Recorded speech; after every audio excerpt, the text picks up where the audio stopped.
my friends, and welcome to a new episode of the Entrepreneur Accelerator podcast. It's a super sunny, beautiful day here in Khubar in Saudi Arabia. Wishing you a wonderful day, wherever you are in this world. Super happy to have you here for a new episode, for a great episode, to be honest. I'm super excited for it.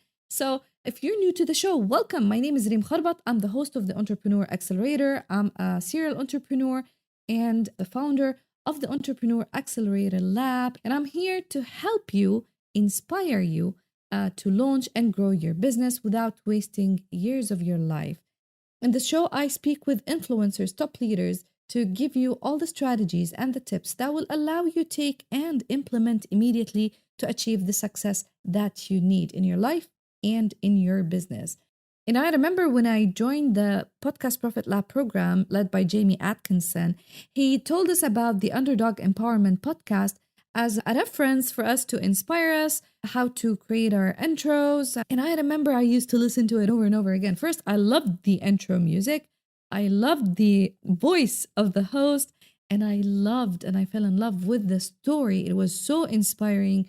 And I was like, I wish that one day I will get to speak with this amazing person, because since that day, I remember I started following him. I started listening to his content and watching his videos and all what he's doing. And let me tell you, he has a very impressive and powerful story, a very inspiring story. And I felt the need to bring him in this show, to speak to him and to help you again and inspire you to build a resilient mindset. And most importantly, which was one of the biggest breakthroughs that I had from this conversation, was the concept of becoming, how you can become the person that you want to be. Whether you like him or disagree with him, I believe that this episode is one of the most important episodes that you have to listen to and to learn from. So if you like this episode, grab a screenshot, share it on Instagram, tag me in there at reem.kharbat so that I can see you, give you a shout out or a hello. And if you want to go to the next level, be sure to join me to learn more strategies of 7-figure strategies. And you want to be surrounded by like-minded people, I really invite you to join my community on Facebook, the Entrepreneur Accelerator Lab, where I give you all what I learned, all my experience, and all the trainings that will help you start and launch your business using 7-figure launch strategies. Listen, guys, true guidance, networking, inspiring community, and accountability is necessary for your growth. So join me in this community. I give free trainings every week. We also do cool coffee meetups so that we get to know each other. We get to learn from each other and help each other and support each other on a personal and deeper level. So without further ado, let's jump in today's episode. I'm super excited for it. Enjoy. The Entrepreneur Accelerator podcast presents marketing, strategy, leadership, and mindset. All that you need to accelerate your business and amplify your success. Now on air with your host, Reem Kharbat. Hello, guys, and welcome to another episode of the Entrepreneur Accelerator. This is your host, Reem. I'm super happy to have this episode. I've been waiting for almost 2 months to do this. And I was really excited because I feel that my guest today, I share a lot of things internally. And I feel that he's the perfect example for everyone, especially that, I'm in the coaching business. I'm trying to help some people. And I see a lot of people giving excuses for the least and the easiest reasons in the world. And that was really annoying me. And I felt that I need someone like my guest to kick their asses. And I just wanted to ask you guys, have you ever felt in your life that something happened that turned your life upside down because of something that you've done in the past? The feeling of shame and fear haunt you, and you get rejected over and over by people and by society. I felt that. I've been through this. In this episode today, we're going to be discussing the underdog mindset with a man who spent over 5 years in prison and who created a new destiny for him, built multi-six-figure business. He's a sought-after podcaster, and he's the host of the Underdog Empowerment. I'm sure that you know who my guest is. My guest is Zachary Babcock. I'm super happy to have you here. We're going to talk everything. This is a very humble intro because I'm super nervous. And thank you so much, Zachary, for being here with me. I'm really honored to have you. Thanks for having me, Reem. That was a heck of an intro. I got big shoes I got to fill, so hopefully I do all right. You know what I mean? No, You're but thanks for having me amazing. here. I'm excited to be here. Thank you. Awesome. Just in case, for those who don't know you, if you can just tell us a little bit about your story so that we can dig deeper into everything else. Just what is your story, who you are, what happened with you? Yeah, no doubt. I'll give the super high level Cliff Notes version. We can unpack more if you like, but I won't sit here and talk your ear off. Like you said, when you're talking about that intro there, so I did over 5 years of my life in prison because I made some stupid choices growing up, and then I put myself in bad positions. And then coming out of prison, it's going to be a lot harder for you to be successful than it is if you have never went to prison before. You're not going to be able to get a job at a lot of places. There's going to be people that judge you and whatnot. But here's my firm belief. I believe that if you ever take a victim mentality, a victim stance, or complain about stuff because of whatever, then you're a weak person. And there's people, you might be listening, you might have had it way worse than I've had it in life. Who's this dude talking about? He ain't had it this bad, blah, blah, blah. And I feel like people are always trying to compete on how bad they've had it. But here's the deal. Even if you've had it worse than me, I guarantee you that I can point out somebody that's had it 100 times worse than you and didn't use it as an excuse and still went out and was successful and was able to create a life of their dreams. So at the end of the day, the reason why you're not where you want to be at in life, it's because of you, nobody else. It's all on you. Until you can take that ownership, you're going to be a loser. You're going to be a victim. You're going to have a miserable life. I know that sounds so harsh, but I lived it and I've experienced it. I used to be a victim mentality kind of person, and I know what that life's, and I don't want that type of life. So once I started taking ownership, I started winning. And that's the best piece of advice I can give to anybody.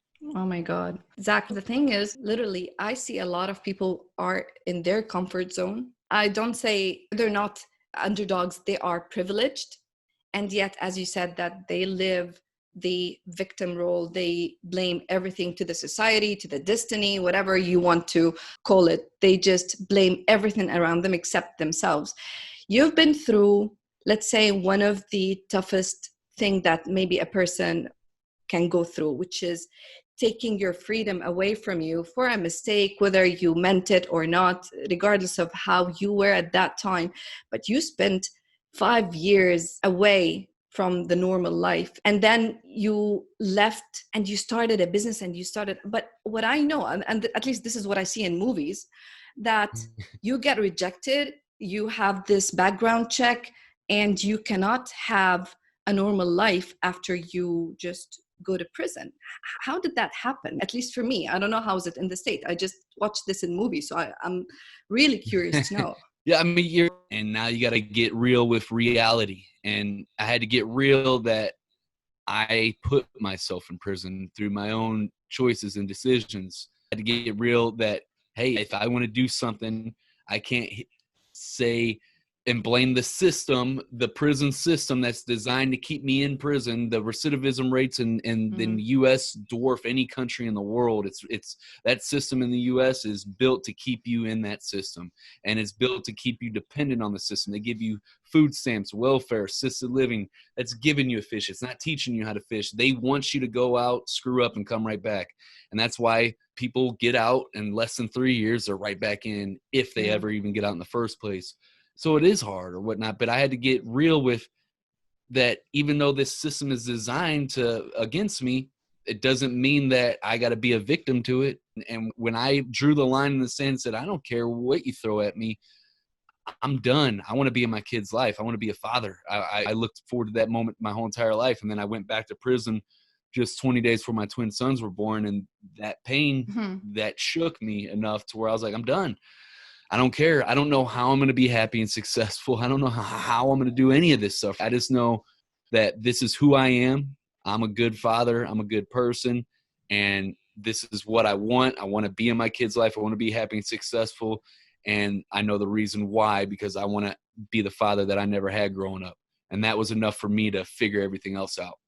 So that was it. Like that was the epiphany, let's say for you, because let's say most of the people, it's really hard to change. It's really hard to install new habits. So imagine that you, someone who through a lot, and as you said, the system and everything, the society are against you, and you managed to just take a decision to say no, and I want to take control of my life again.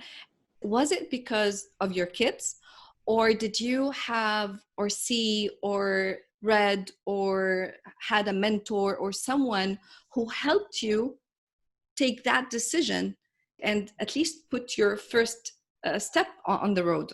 Great question, but no, at that time I didn't have any mentors, and I didn't even know what self-help books were. It was literally, I had to pull myself out of that. And I'll give you the formula that I decoded, now after trying to figure out how I did it then, and then also repeated that same thing again. Like recently, I use this same exact formula. I smoked cigarettes since I was 9 years old for over 20 years of my life. And I never went longer than a few weeks of not smoking. And I'm coming up on 4 months now, and I'm never going to smoke a cigarette again. And I've never had that long before. And the reason why, you can't start with why. There's a book called Start With Why by Simon Sinek. I want to ask book. you, Everything yes. in the book is it's a great book, excellent book. And because your why is important, but you can't start there. You cannot. How can you possibly start with why? Look, I tried to quit smoking cigarettes all the time. I was like, the reason why I need to do it, because I want to be in my kids' life, and I want to be with my grandkids, and when they have kids' life, and I want to be there when my granddaughter's walking down the wedding aisle. Like, so I had all these reasons why, but I never quit smoking. But where it starts with who, and what I mean by that is, everything starts with identity. Your self-image of yourself, whether you think, there's a quote by Henry Ford says, if you think you can, if you think you can't. That's true. It's so true. Yeah. It's whatever you believe to be true about yourself, whatever your identity is, that's where it all starts. So when I used to try to quit smoking before, they'd be like, hey, Zach, you want a cigarette? And I'm like, no, I'm trying to quit. But my identity was like, no, I'm a smoker, but I'm trying to quit, but I'm still a smoker. That was my identity. But then when I was like, I'm not a smoker, I'm healthy, I'm a man of my word, I make good decisions. When I started getting clear on who I am, now when people ask me, do you want a cigarette? I'm like, no, I'm not a smoker. And there's a complete shift there. And so it starts with your identity, getting clear on who you are, and shaping and forming that identity. Because when I woke up in that prison cell, I was like, man, I'm missing out on my kid's birth. Is this who I am? No, I'm not a bad father. I'm a great father. I love my kids. Like, it started with that. Then I start with who am I? And then I determine, because if you start with why, how can you determine why something's important to you if you first don't know who you are? And then first, after you know who you are, then determine what you want. Once you know who you are and what you want, then you can say why what you want is important to who you are in the first place. I know that's crazy. No, I love it. I love it. I love it. And I totally agree with you, Zach. The thing is it okay if I call you Zach? I don't know if it should be Zach. Or... Yeah, absolutely. It's a funny story. The reason why we'll get into that later on. But it's a funny story. No, tell me if I shouldn't do it. If I should not say it, just let me know. No, you're good. All my friends call me Zach. I branded myself as Zacharys because when I came home, I thought after prison that I had to be positive all the time and be proper. Nobody would take me serious. And so I branded myself as it. And then now I know I could have just said Zach and I'd have been cool. All right. Yeah. Okay. I totally agree with the concept of not starting with why. I've been in this coaching business for almost a year now. Before that, I built with my husband a SaaS business. And again, we built the business and it succeeded and it's doing really well not because of we knew what was the why, because honestly, we needed to. At that time, I was kicked out of my job as a CFO because I gave birth. So after 15 years of being a top-notch executive, I was kicked out because I'm a girl and I just gave birth. So I was unemployed, and suddenly also my husband was unemployed, and we just needed to build something, and or to just either go back to employment or to build our own business and build our own dreams instead of someone else's.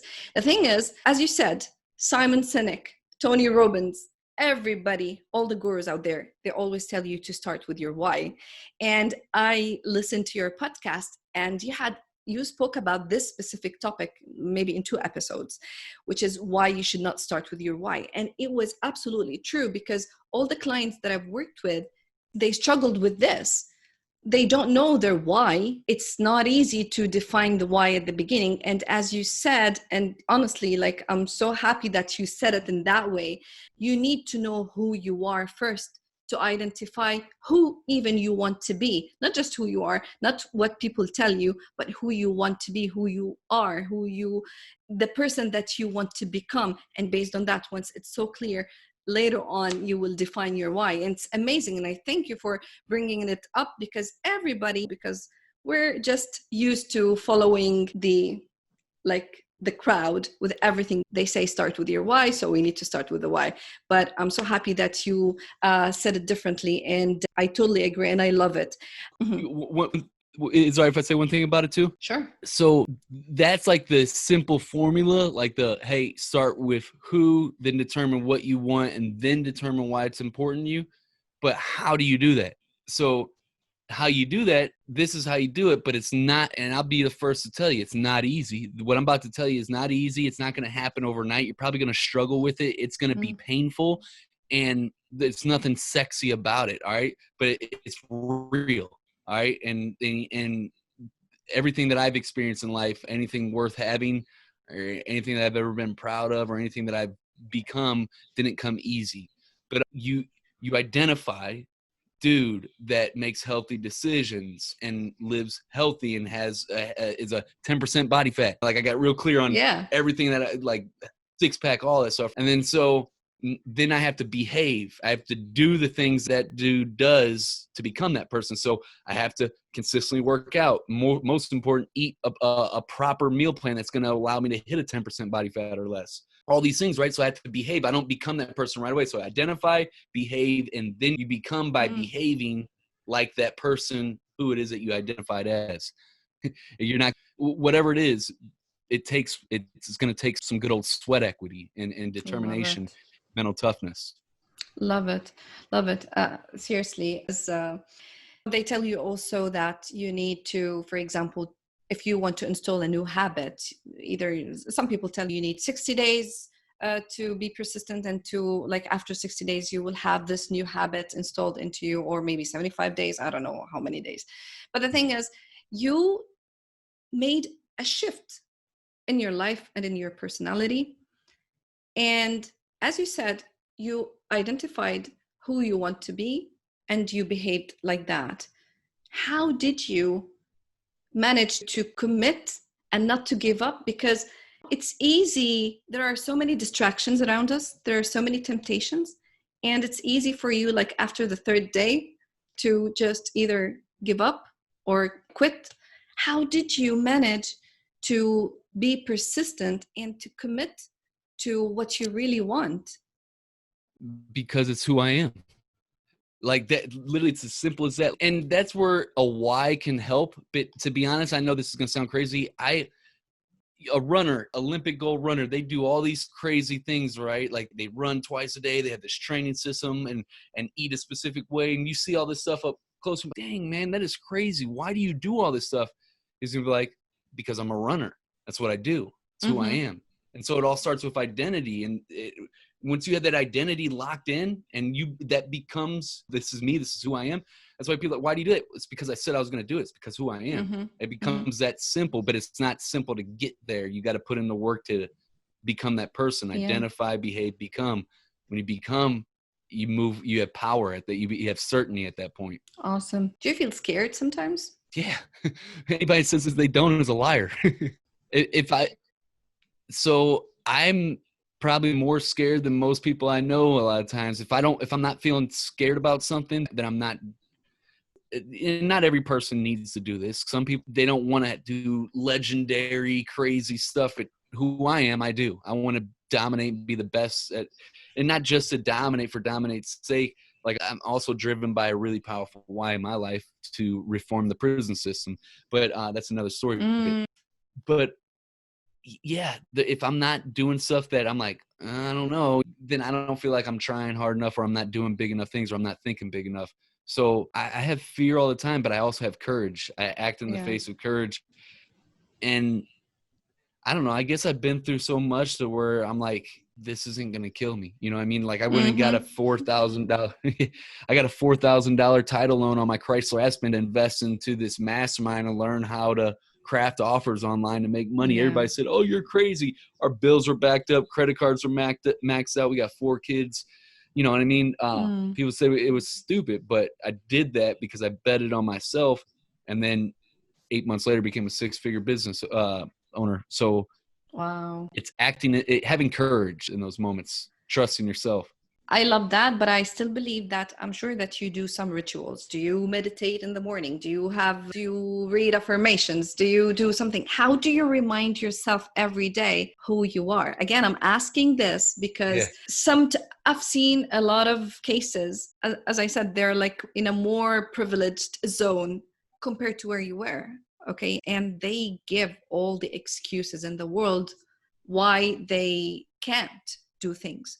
And they're asking for a blueprint or a roadmap or a step-by-step thing that will help them. Do you have a ritual? Just, I want to know, because I want them to hear and to know also. Is there something like that? What do you do? Is there a specific daily routine that you do that will keep you in this mentality, in this toughness and resilience? Even if you just look at yourself in the mirror and talk to yourself, what do you do? My routines have changed a lot, but yeah, I do things every morning that power myself up for the day. Like, I go and get my workout in, I read my books, you know what I mean? And I meditate, and I take a cold shower. But it's really about it. And the meditation, it's either a guided meditation, this priming exercise that Tony Robbins has on his website is pretty good. Like 15 minutes, it gets you all juiced up, ready to go for the day. But then also I'll just do I'll either do that, or I'll try to, I struggle with it. I do, because my mind is racing a million miles per hour all the time. And whenever I try to meditate, I have to really just focus on my breathing out, in, and just focus on that. But when I'm able to dial that in, I feel a lot better afterwards, for sure. I don't know. I guess I'm so wired. I guess I got that. Here's what happened. I'll tell you what happened. I was in prison way back in 10 years ago in 2010. I was 21 years old, and I was in the hole, which is the prison side of the prison. I was in there for getting tattoos and stuff, and they wrote me up, and I got sent to the hole. And then I went to the captain's office. I'm thinking that somebody told on me for something, they're trying to get me telling somebody else. And I get back there, I'm in shackles and cuffs, and they're like, yeah, how long have you been locked up, Mr. Babcock? I'm like, man, 2 years. I ain't got nothing to say. Put me back on the yard. Put me back in my cell. You got to put me back in the yard in 2 months from now. So I don't have nothing to say, because I thought they were trying to get me to tell on somebody, or somebody told me. And they're like, yeah, your mom called us, and your sister died over the weekend. She had to break into the bathroom door with a screwdriver and found her dead on the floor with a needle in her arm. Yeah, I'm thinking that I was in trouble for something, but for the next 3 days, I just stayed in my bed, and I cried. I was asked. All I could think about was all the mean things I ever said and did to my sister, the goodbye I never get to tell her. I'm praying, just all this stuff. I'm literally going crazy, because I'm in this 8x10 cell, this dark, dirty, depressing cell by myself, just having these crazy thoughts. My sister just died. And then on that 3rd day, though, I woke up, and what happened was this, and I use this tool all the time. This is a powerful tool that you can use, anybody can use. You might already use it. It's not always easy to use it too, because sometimes I get pretty pissed and it's hard to revert to this. I woke up and I was like, I don't know why I'm still alive, but there's got to be a reason why I'm still here. What can I do right now to find happiness and peace? And that question literally got me to search for that answer. Most time, though, I would have asked previous to this, I would ask the wrong question. I'd be like, oh, why does this shit always have to happen to me, or whatever? And that's just the wrong thing to ask, because then now your brain's going to, anytime it's proven, anytime we hear a question, our brain searches for the answer. So if you ask the right questions, you'll start looking for the right answers. If you ask the wrong questions, you'll look for the wrong answers. That question got me to develop this crazy OCD routine where I was scrubbing my cell, toothpaste back in the same spot every time, like this OCD out of this world. But that gave, and And I was doing a bunch of other things too, all throughout the day. Every single minute was calculated. And that gave me a peace of mind in a really dark time. But what that taught me is that even though I was trapped in this little 8x10 cell, and I wasn't getting out, that I can choose how I respond to whatever happens to me, no matter what. And you could throw anything at me. You can, like, some terribly horrible thing could be thrown at me. But at the end of the day, no matter what, I get to choose how I respond to that. And that's where the power comes from. That's what every single human has, that freedom right there to decide that. I'm just speechless, honestly. I can just sit and listen to you for hours, honestly. I'm really excited because I wish that people would understand and listen to this. But again, I know that if you're not ready, you will hear the things that you're ready to listen to or to, I don't know, to absorb. I know that sometimes you're not. Yeah, I got twin boys. Yeah, they're off the chain. Love them. And I love that picture with them sleeping in the foot. Oh my God, I love that. So I don't think that they're considered underdogs. And I hope they won't be. Like, you're trying to give them options and you're giving them a good life. There is this book for Dean Graziosi. It's called The Underdog Advantage. And in that book, he compares between the privileged and the underdogs. And there's the advantage of the underdog, where things come so easy to them, so they don't even bother to do anything. There's no motivation for them because everything is easy. How do you teach your twin? What do you teach them? What things that you make sure to convey to them to make sure that they become the best version of themselves? Yeah, that's a really great question. And I hope they never hear this episode, because I'm going to tell you the secret right here. And you're exactly right. So I had the day Dean's book came out, I interviewed him on my podcast, and we went deep on this. And he's actually coming back on tomorrow. I'm interviewing him because we're going to go even deeper down the rabbit hole, the underdog mentality. But I don't give my kids shit, nothing, and they got to earn every single thing. Do nice things for them and stuff. I'll do nice things. I'm not like we don't go out and do cool stuff, but they got their own lemonade business. I showed them that they got a loan from me with 3% interest. They went and got a $50 loan. They paid it back and the interest, and now they got their own business. They get that, and that's how they make their money and go out and get their things. So they understand they got to go out and kill what they eat. There's so many different lessons that we do with that, to responsibilities around the house. Like, you own your space, that's your responsibility. Even when I'm making millions upon millions, because I'm helping, even the stuff I'm doing with the prison reform system is going to change something. Like, I can't wait to get, but I don't like to really talk about what I'm doing. But when I'm making a lot of money, they're never going to know it. And here's the deal too for them. So they'll be able to actually take that money and not lose it like most people when they get inheritances. They'll actually know how to do right with it. But Zach, you literally, the other day, you mentioned to the whole world, and you declared it to yourself and to everyone, that you're going to build a 50 million, or you're going to generate $50 million in revenues. And I know you, as you said, you are a man of your word. So you're going to do this. And I know that you're going to do this. So first of all, I want to ask you about this. This commitment is scary to, like, people when they say, I'm going to get the first let me teach you how to get the first $10,000 of your life. Now you're saying, I want to generate $50 million in revenue, and mark my word. This is so inspiring, honestly. And I'm not going to ask you how, because as I told you, I know that you are going to do that. It's a tough commitment, and it's especially that this is an affirmation, a visualization, something that you're putting out there to the whole world. It's a lesson that you're teaching, not just to me, to everyone out there. I forgot even what was the question, but I just want to salute you for just doing. Thank you. I think you're talking about, like, how do because I just declared that to the world, and how do my kids not know that? Yes. They're going to know. Yes.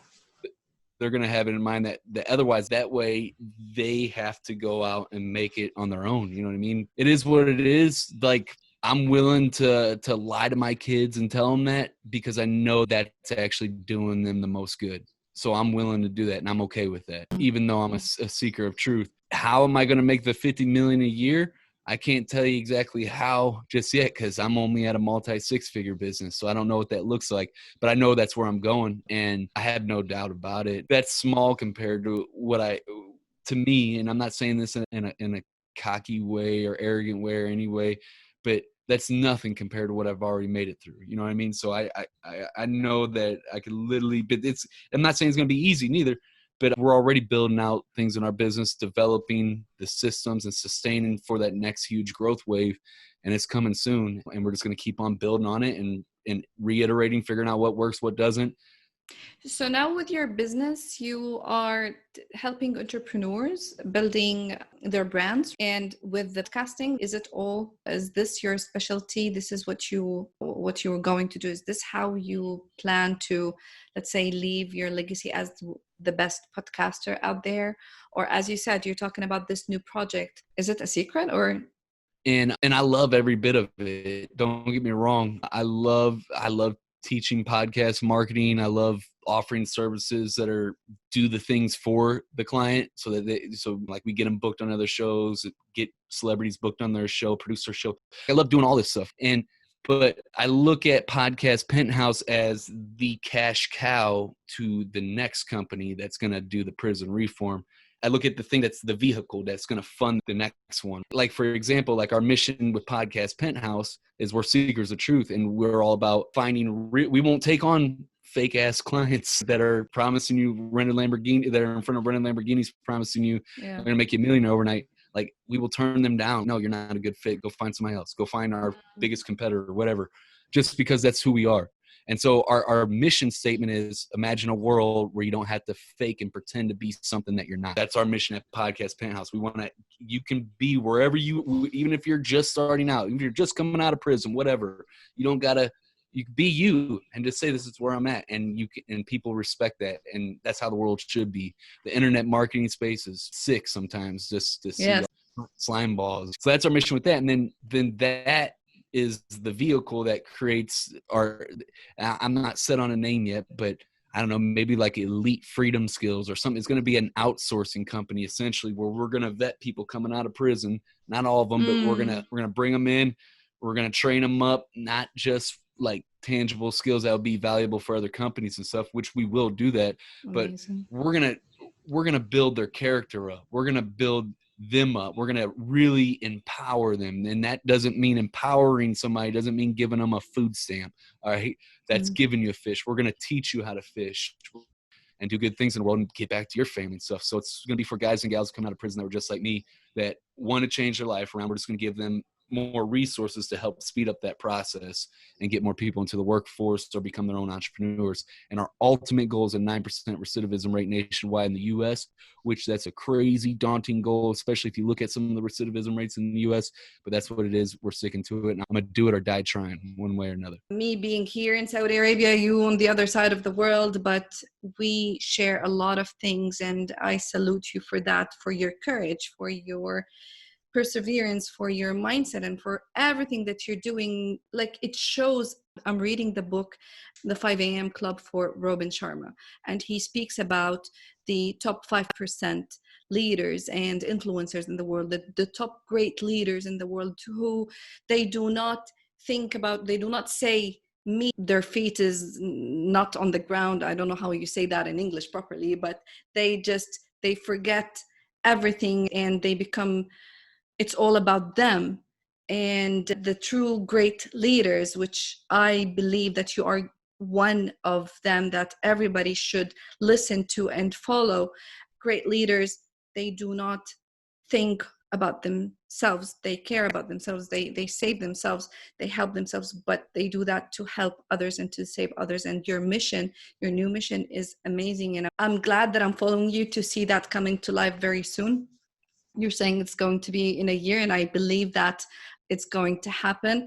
Seriously, I have a lot of questions for you, and I would love to talk more with you and to just be part of your journey and see what's happening and to learn. And as you inspired me 8 months ago, I'm sure that you are going to inspire me every single day.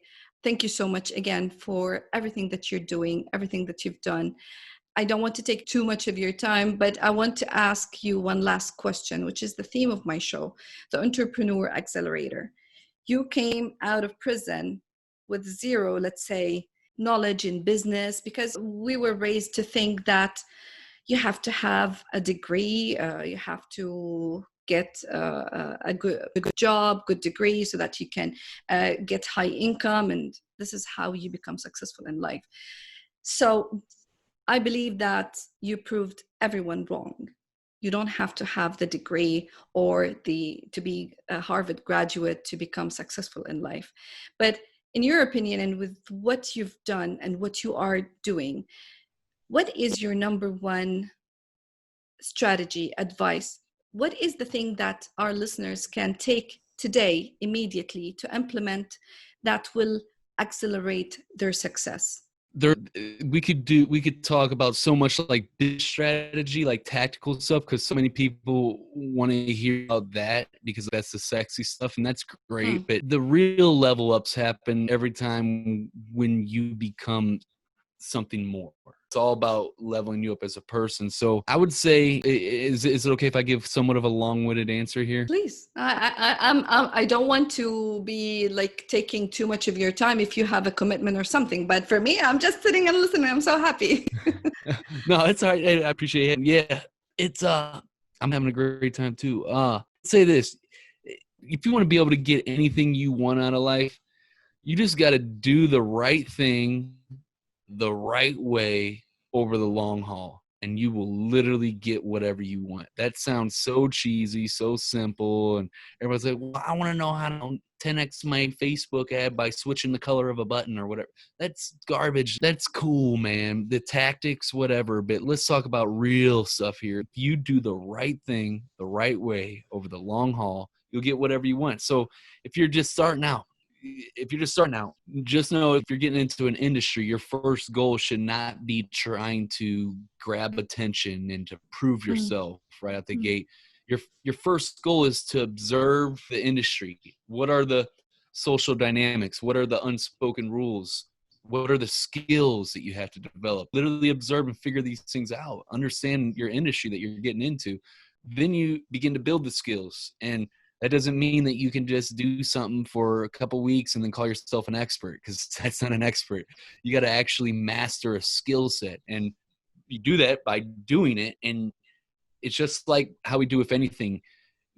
With walking, you mastered walking. You don't have to think about how to walk. But when you first tried walking when you were a kid, you looked funny and goofy. You fell over a bunch of times, hundreds if not thousands, and just kept on trying. But you kept on developing that skill to where you might hate her, whatever, but you come here because you want to hear what Reem is talking about, pretty much. And you want to see the people that she's talking to. So it's a great way to really build a deep relationship with your audience and your industry, and also great for positioning, leveraging that. So start a podcast after you develop these skills in that same industry and start building. That's when you start building the brand and start getting proving the people's wrong, getting people's attention is there once you have some type of skill, a skill that is tangible and valuable to the marketplace that people will actually pay dollars for. You can't just be like, oh, I want to be a life coach, and you're 19 years old and you haven't really mastered anything in life at all. I tried the life coach route and it didn't. Yeah. There's nothing wrong with being a life coach, but you got to have some type of tangible skill of being, what can you help people do in life specifically? So yeah, I would say that it was a little bit of a long-winded answer, but if you do the right thing the right way over the long haul, you'll get whatever you want in life. Awesome. Love it. One last question. Last one. Although I promised that would be the last question. All good. How did you get the first influencer in your show? You are a podcaster. And I'm in a community with a lot of podcasters. My first guest was Elena Cardone, and I received hundreds of messages. How did you get her? And I was surprised from the question, to be honest. But I answered that in one of the episodes, which is simply, I asked her. That's it. This is what I've done. That's it. That's it right there. That's all I did. That's all I do is I ask. And if you want some extra nuance to it, I keep my emails that I hit out when I blast them out. I keep them really short, sweet, straight to the point. I don't beat around any type of bush. I'm like, hey, Love to interview on a top-rated podcast, Underdog Empowerment. You're a perfect fit for my show. Let me know if we can make this happen. Talk soon. Literally, that's probably like word for word our first pitch that we send out. Nothing fancy, just straight to the point. Because you got to think about it, man. These people, yeah, I know me. My inboxes are crazy. If you send me an autobiography trying to pitch to come on my show, I'm gonna get anxiety because I got a lot of stuff going on, and I'm like, oh my god. So straight, short, sweet, straight to the point. Go for the ask, and then do it. And guess what? Most people that you reach out to are not gonna respond or say no, but there's gonna be a percentage that do. So it's gonna take once again some hustle. Yeah, it's all about the hustle. Love it. Thank you so much. That's absolutely awesome. You have a program that you launched recently, right? It's the, I think, Alpha something? Yep. Alpha Podcasting Association. If people want to know more about it and more about what you're doing in your mission, and if they want to follow you and know more about you, where can they find you, Zachary? Definitely. Appreciate that. I would say just a podcast, Underdog Empowerment. That is obviously I'm super passionate about podcasts. It's really the best place to really get to know me. It's on pretty much any podcast platform that you listen to podcasts on. But to make it super simple for you guys, you can go to underdogempowerment.com, and right there on the homepage, you might have to scroll down a little bit. There's a podcast section and a little red button that says subscribe. That they got iTunes, Spotify, Google Play, Stitcher, good jazz, whichever one's your favorite. Hope to see you guys over there. And Reem, thank you so much for me. I had a blast today. Thank you. You're awesome. Thank you, guys. Thank you.